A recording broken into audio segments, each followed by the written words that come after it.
दोस्त नहीं भाई निकला रूस। एक बार फिर जीत लिया भारतीयों का दिल। दोस्तों, रूस ने एक बार फिर भारत को यह दिखा दिया है कि उससे बड़ा दोस्त भारत का कोई और हो नहीं सकता। रूस भले ही 2 सालों से युद्ध में व्यस्त हो, लेकिन भारत को किस चीज की कमी है, इसका ध्यान उसे हमेशा रहता है। उसके हालात चाहे कैसे भी हों, भारत ने बस एक बार क्या आग्रह किया कि रूस सब कुछ छोड़कर भारत की मदद करने को तैयार हो जाता है। अभी हाल ही में भारत के प्रधानमंत्री रूस दौरे पर गए हुए थे और उनके आने के ठीक कुछ दिन बाद ही यह खबर आई है कि रूस ने भारत की एक बहुत बड़ी शर्त मान ली है। रूस अपना एक सबसे एडवांस हथियार भारत को देने को तैयार हो गया है। बस एक बार कहने पर रूस तैयार हो गया। आखिर वह कौन सा हथियार है, आखिर वह कौन सी शर्त है, जानेंगे सब कुछ इस वीडियो में।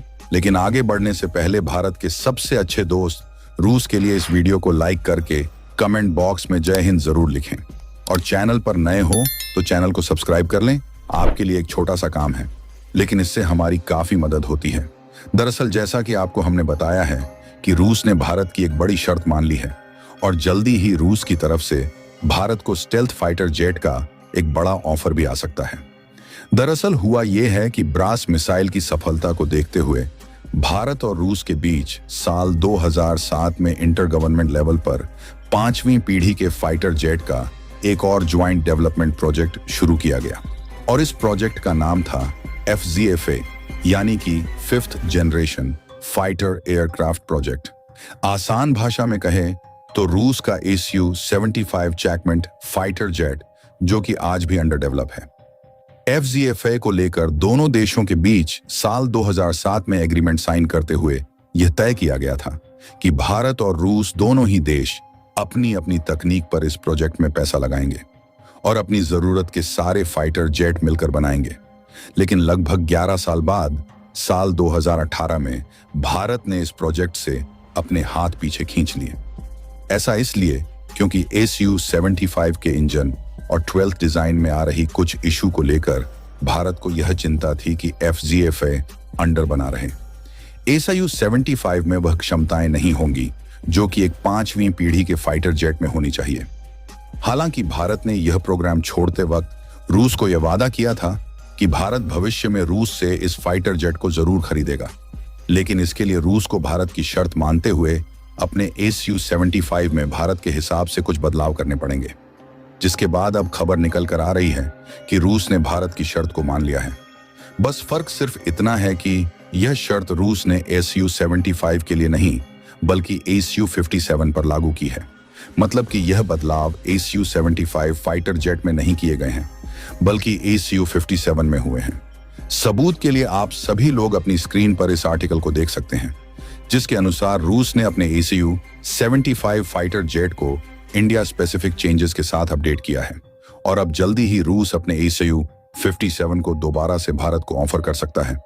रिपोर्ट्स के मुताबिक रूस ने भारत के इंजन वाले कंसर्न को दूर करने के लिए अपने Su-57 में AL-41F इंजन को हाई पावर AL-51F1 इंजन से रिप्लेस कर दिया है, जो कि अब और ज्यादा थ्रस्ट प्रोवाइड करेगा और ज्यादा फ्यूल को कंज्यूम किए बिना Su-57 पहले से और ज्यादा स्पीड से उड़ने में सक्षम हो जाएगा। इसके साथ ही स्टेल्थ कैपेबिलिटी को बढ़ाने के लिए रूस ने डार्क एरिया के साइड में एंगल को एडजस्ट करके 90 डिग्री का कवर सेट किया है। साथ ही अपने इंजन में एक फ्लैट नोजल को एक वेरिएबल भ्रष्ट वेक्टर के साथ इंस्टॉल किया है, जो कि रेडर क्रॉस सेक्शन को कम करने में और स्टेल्थ फीचर्स को और ज्यादा इंप्रूव करने में मदद करेगा। इस वजह से Su-75 में भी बदलाव करना और ज्यादा आसान हो जाएगा। Su-57 के सभी बदलाव को Su-57 इनहेरिटेंस डिफेंस मार्केट इस वक्त काफी ज्यादा लॉसेस फेस कर रहा है और इसलिए लॉसेस को रिकवर करने के लिए रूस डिफेंस का यह भी कहना है कि रूस भारत को दोनों फाइटर जेट के ऑप्शन भी दे सकता है।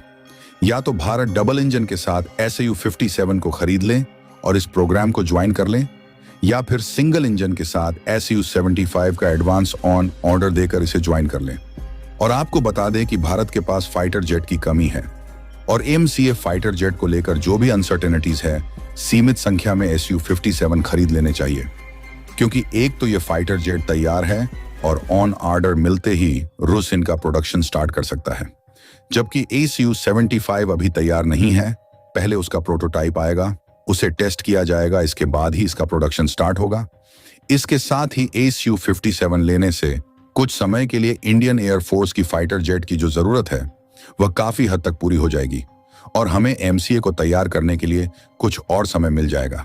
वैसे दोस्तों, मैं आप सबको बता दूं कि भारत जिस MCA को बना रहा है उसे अभी बनाने में ही कम से कम 10 साल का समय लग जाएगा और हमारे दुश्मन चीन के पास पहले से ही 5वीं पीढ़ी का लड़ाकू विमान झेंगडू J-20 है। यह विमान स्टेल्थ क्षमताएं, उन्नत एवियो और सुपरसोनिक क्रूज स्पीड जैसी आधुनिक विशेषताओं से लैस है। झेंगडू J-20 को People's Liberation Army Air Force PLF द्वारा संचालित किया जाता है और यह चीन का पहला स्टेल्थ लड़ाकू विमान है। और हैरत की बात नहीं होगी कि यह जल्द ही पाकिस्तान के पास भी आ जाएगा। ऐसे में भारत को जल्द से जल्द यानी साल 2024 या 2025 तक एक 5वीं पीढ़ी के लड़ाकू विमान को अपने सैन्य बेड़े में शामिल करना होगा। वरना अगर अभी हाल ही के सालों में भारत का चीन के साथ युद्ध होता है तो हम अपने वीर योद्धाओं के शौर्य के दम पर युद्ध जीत तो जाएंगे, लेकिन हमें बहुत से वीर योद्धाओं को खोना भी पड़ेगा। इसीलिए भारत को जल्द से जल्द एक एडवांस 5वीं पीढ़ी के लड़ाकू विमान की जरूरत है। ऐसे में दोस्तों, आपको क्या लगता है कि भारत को कब तक और कितने फाइटर जेट की जरूरत पड़ेगी? ऐसे में दोस्तों, आपको क्या लगता है कि भारत को कब तक और कितने फाइटर जेट खरीदने चाहिए? अपनी राय अवश्य बताएं। आज आप चुप रहेंगे तो याद रखिए, चीन हमसे ज्यादा ताकतवर हो रहा है। तो अगर आप चाहते हैं कि भारत का सैन्य बेड़ा भी मजबूत हो तो अपनी राय अवश्य दें। भारत और रूस की दोस्ती के लिए वीडियो को लाइक करते हुए कमेंट बॉक्स में जय हिंद लिखें। चैनल को अभी तक सब्सक्राइब नहीं किया है तो सब्सक्राइब कर लें। मिलते हैं अगले वीडियो में। जय हिंद, जय भारत।